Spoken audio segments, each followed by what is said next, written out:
कोई भावनाओं से ताल्लुक नहीं होगा, रिलेशन नहीं बनेगा। जब रिलेशन नहीं बनेगा तो जिना नहीं होगा, और जब जिना नहीं होगा तो फिर सजा नहीं मिलेगी। लेकिन जब सारे हद पार कर जाए, पर्दा कोई नहीं, बात कर रहे हैं, खूब घूम रहे हैं, मौज मस्ती कर रहे हैं, पर्दे का जनाजा निकाल रहे हैं, वक़र्न फ़ी बुयूतिकुन्ना तो एक तरफ रख दिया है, या अय्युहन नबी कुल लिअज़वाजिका व बनातिका व निसाइल मुअमिनीन युदनीना अलैहिन्ना मिन जलाबिबिहिन्ना। घूंघट करो, घूंघट। अल्लाह के नबी से कुरान में कहा गया, अपनी बीवियों से कहो, अपनी बेटियों से कहो, और अपनी मोमिन औरतों से कहो, जितनी भी मोमिना औरतें हैं, युदनीना अलैहिन्ना मिन जलाबिबिहिन्ना, घूंघट करो। तुम्हारी नजरों को कोई नहीं देखना चाहिए, तुम्हारी आंखों को कोई नहीं देखना चाहिए, तुम्हारी जुबान, तुम्हारे चेहरे को हद्दल इम्कान ढांपने की कोशिश करो। जब ये सब कुछ होगा तो फिर जिना तक मामला नहीं पहुंचेगा। लेकिन अगर कोई इन तमाम को पार करके बिल्कुल बागी बनकर शरीयत के अहकाम को अलग डालकर फिर वो रिश्ता बनाता है, तब अल्लाह कहता है लास्ट में, अज़्ज़ानियतु वज़्ज़ानी फजलिदू कुल्ल वाहिदिन मिनहुमा मिअत जल्दा। पकड़ो दोनों नालायकों को, पकड़ो दोनों को, उठा कर लाओ।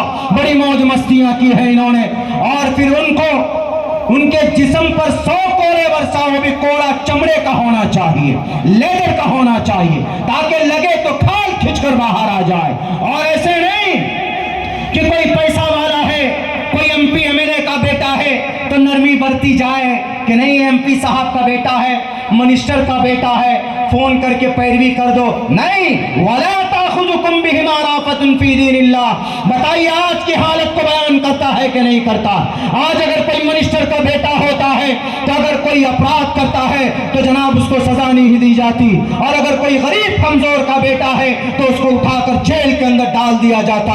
अल्लाह का कुरान कहता है नहीं, वला ताखुजुकुम बिहिमा राफतुन फी दीनिल्लाह। अल्लाह की शरीयत के अंदर कोई समझौता नहीं है। और सुनो, किसी बंद कमरे में सजा नहीं होनी चाहिए। वलियशहद अज़ाबहुमा ताइफतुम मिनल मोमिनीन। एक जमात उनको सजा होते हुए दिखना चाहिए, एक पूरी जमात दिखनी चाहिए, ताकि लोगों तक बात पहुंचे, समाज के उन नौजवानों तक बात पहुंचे जो दूसरों की बेटी की इज्जत के साथ खिलवाड़ करते हैं, ताकि वो डर जाए कि अरे भाई नहीं, बड़ी सख्त सजा है। अहादीस में है कि अगर लड़का और लड़की शादीशुदा है तो कमर तक धंसा दो जमीन में, ऊपर से पत्थर मारो। क्यों? ताकि किसी की बेटी की इज्जत ना लूटे। जो लोग बोलते हैं कि मौलाना आपके कुरान में बड़ी सख्त सजा है, सख्त सजा नहीं है। पूछो निर्भया खान उसकी माँ से, जब उसकी बेटी की इज्जत लूटी गई तो उसकी माँ के ऊपर क्या गुजरी होगी। पूछना एक बाप से, एक माँ से जिसकी बेटी की इज्जत को तार तार किया जाता है। पूछना जरा वो डॉक्टर प्रियंका रेड्डी की माँ से, हैदराबाद में जिनकी इज्जत लूट कर उनको जला दिया गया था।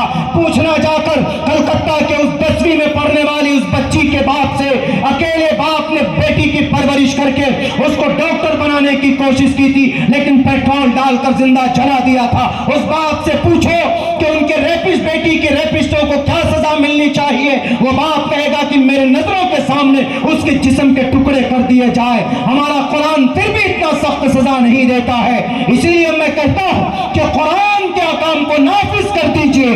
भारत के अंदर 1 साल के लिए हमारे देश के पीएम साहब से मैं गुजारिश करता हूं, मैं कसम खाकर बोलने के लिए तैयार, सिर्फ 1 साल के लिए इस पर अमल हो। इसलिए कि कोर्टों में फैसले नहीं होते, 50-50 साल लग जाते, 90-90 साल लग जाते। अब एक मर्तबा कुछ बातें लाकर देखिए कि भाई कुरान में अच्छी बातें जरा इंप्लीमेंट करते हैं। मैं दावे के साथ कहता हूं कि जिना 100% से 5%। तकबीर, नारे तकबीर।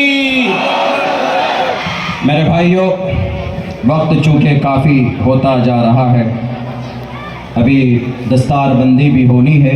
2-3 बातें और आपके सामने पेश करता हूँ।